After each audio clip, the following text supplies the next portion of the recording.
नमस्ते भारत, मैं चिराग किसान बाम्बू ग्रोवर में आपका स्वागत है। और ये है बाम्बू नर्सरी मोरबी।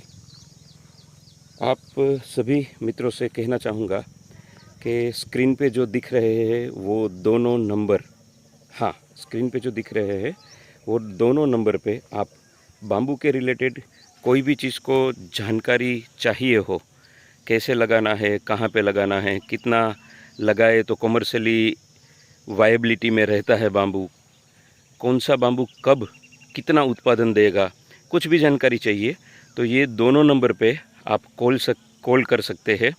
दोपहर को 4 बजे से लेकर 6 बजे के बीच में 2 घंटा स्पेशली हमने टाइम रखा हुआ है कि जिन किसी भी फार्मर को हमारे साथ में बातचीत करनी हो तो उसके लिए।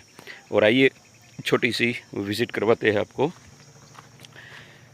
यहाँ मोरबी के अंदर में हम लोगों ने टोटल 25 से लेकर 30 अलग अलग टाइप की वैरायटी यहाँ पर लगाई हुई है।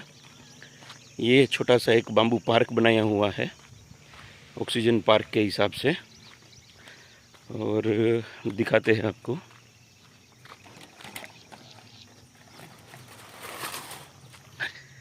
ये अपना YouTube चैनल जो आप सबको पता ही है, बाम्बू ग्रोवर, ओनली बाम्बू के बारे में यहाँ पर डिस्कशन करते हैं। और यहाँ पर लगी हुई है ये सारी अलग अलग वैरायटी, जिसके अंदर में टुल्डा है, पॉलीमार्फा है, ये पॉलीमार्फा है, लॉन्जिस्पेथस है, डिस्टेक्टस है। पूरी बाउंड्री बनाई हुई है यहाँ पे 2.5 फीट के अंतर पे छोड़ के, जहाँ पर आप ये वैरायटी लगा के आपका एनिमल प्रोटेक्शन कर सकते हैं फार्म के इनसाइड पे। यदि आपके पास में वहाँ पे नहीं भी बाउंड्री वॉल हुई है फेंसिंग वाली, तो भी आप ये DS वैरायटी को लगा के आगे काम कर सकते हैं। और यहाँ पर है ग्रीन वल्गेरियस है, फिर ब्रांडी सी वैरायटी जो है वो लगी हुई है। और वो पीछे आप जो देख रहे हैं एकदम तने से ऊपर गया हुआ जो है, ये है टी ओलिवरी वैरायटी। यहाँ पर एक साथ में 19 जुलाई को लास्ट ईयर पे प्लांटेशन हुआ था, और हमने लगाई थी तो काफ़ी सारी वैरायटीज़, लेकिन सभी वैरायटी का जो है वो सुनिश्चितीकरण नहीं हो पाया था। यहाँ पर आप देख पाओगे येलो वल्गेरियस है, पीछे की तरफ में यहाँ टुल्डा है, टुल्डा के पीछे की तरफ में जो है वो हिली टुल्डा जो है वो भी अवेलेबल है। यहाँ पर बुद्धा बेली है, ये वाइट ड्रैगन भी है, पीछे आप देख सकते हैं ग्रीन मल्टीप्लेक्स भी है, येलो मल्टीप्लेक्स भी है, वो पीछे लेटिस फ्लोरा जी, डी लेटिस फ्लोरा भी है। और कुछ बोर्ड निकल चुके होंगे शायद। हिमल्टोनी, यस, एक्चुअल में हिमल्टोनी कर एक वैरायटी आया था, लेकिन अभी तक उसका सुनिश्चितीकरण नहीं हुआ है, इसलिए उसको निकाला हुआ है। यहाँ पर जो फॉरेस्ट डिवीज़न की कटंग वैरायटी कहते हैं, ये कटंग वैरायटी है। स्टॉक्सी, यस, मनगा के रूप में जिसको हम जानते हैं, जो स्ट्रेट सीधा थाने होने वाला जो बांस है वो ये है मनगा। इसके अंदर में और भी कई सारी वैरायटी है जो मूलभूत रूप से अलग अलग स्ट्रक्चर लेकर आगे बढ़ रही है, और उसका अभी सुनिश्चितीकरण नहीं हुआ है कि हाँ पर्टिकुलर 5-6 तरीके से हम वैरायटी को जान सकते हैं कि वो कौन सी है। उसके लिप्स को देखकर, उसके तने को देखकर, उसकी बढ़ने की क्षमता को लेकर, तो उसमें से अभी वो जिसका नहीं हुआ है ये था टी ओलिवरी। यस, ये टी ओलिवरी है जी, टी ओलिवरी। हम चाहेंगे कि आप भी इसके तरह अलग अलग जंगल जो है उसको बनाइए। यहाँ पर पीछे जो है न्यूटन वैरायटी जो है वो लगा हुआ है, न्यूटन। पीछे DS पर वैरायटी भी एक था, और दिखाते हैं आपको जाइंट बाम्बू जिसको कहते हैं, ये जाइंट बाम्बू है।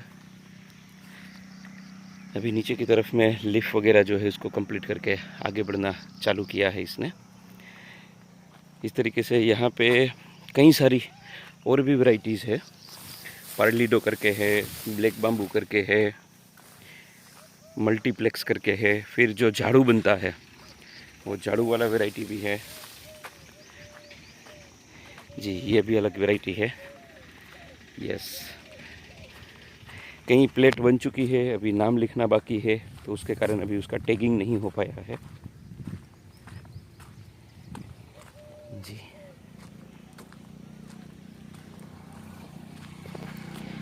इस तरीके से यहाँ पर पूरा जो है अलग अलग वैरायटी का एक ब्यौरा जो है वो कंप्लीट हुआ है।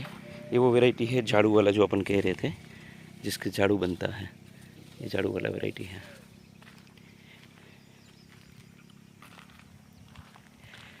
तो आप भी, आपके पास में अगर बहुत बड़ा इलाका नहीं है तो छोटे से इलाके के अंदर में भी इस तरीके का बाम्बू पार्क बना के आपके हिसाब से आपकी जगह पे सिर्फ कॉमर्शियल इंटेंस को ही नहीं, लेकिन वातावरण की शुद्धिकरण, ऑक्सीजन को बढ़ाने के लिए, पानी का रीचिंग करने के लिए, और ख़ास तौर पे जो किसान अलग अलग जगहों पर नहीं जा सकते हैं, 200 किलोमीटर, 500 किलोमीटर, 1000 किलोमीटर भारत के एक कोने से दूसरे कोने के लिए ना जा सके, तो उनके लिए, और आपका इंटरनल अगर थिंकिंग ऐसा है कि हमें एनवायरनमेंट के लिए कुछ करना है, तो उनके लिए ये दोनों का चीज़ एक ही जगह पर कंप्लीट हो सकता है यदि आपने वहाँ पे अलग अलग वैरायटी के 2-2, 3-3, 5-5 या 10-10 पौधे लगा दिए, तो 4 साल 3 साल के आसपास में, और तकरीबन तो 1.5 साल के आसपास से ही आप वहाँ पर फार्मर को बुला सकते हैं, उनको इनवाइट कर सकते हैं और उनको अलग अलग वैरायटी किस तरीके की होती है उसका वहाँ से गाइडलाइन दे सकते हैं। तो आइए, जुड़िए, मिलिए हमारे साथ में और बाम्बू पार्क बनाने में हमारे साथ हमारी सहायता करिए।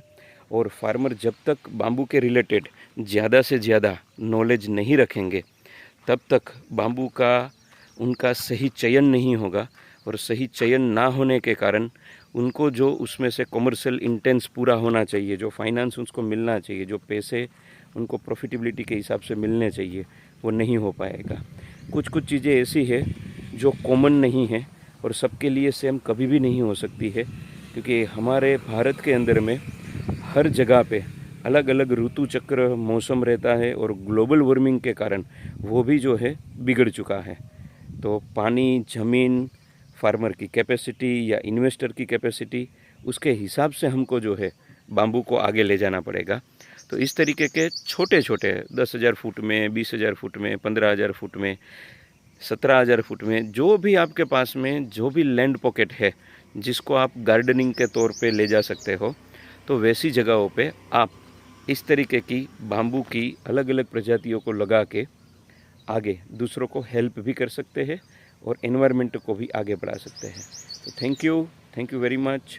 जुड़े रहिए, बने रहिए, सीखते रहिए। हम भी आपसे उम्मीद करते हैं कि नज़दीकी तौर पे आपका जहाँ जहाँ लोकेशन पे ऐसी चीज़ें हो तो हमारे साथ शेयर करिए और उसको आगे बढ़ाते हैं, क्योंकि जून महीना ख़त्म होने वाला है, बारिश की पहली शुरुआत होने वाली है और हम सब चाहते हैं कि ग्रीनरी को और बढ़ाया जाए। Thank you very much.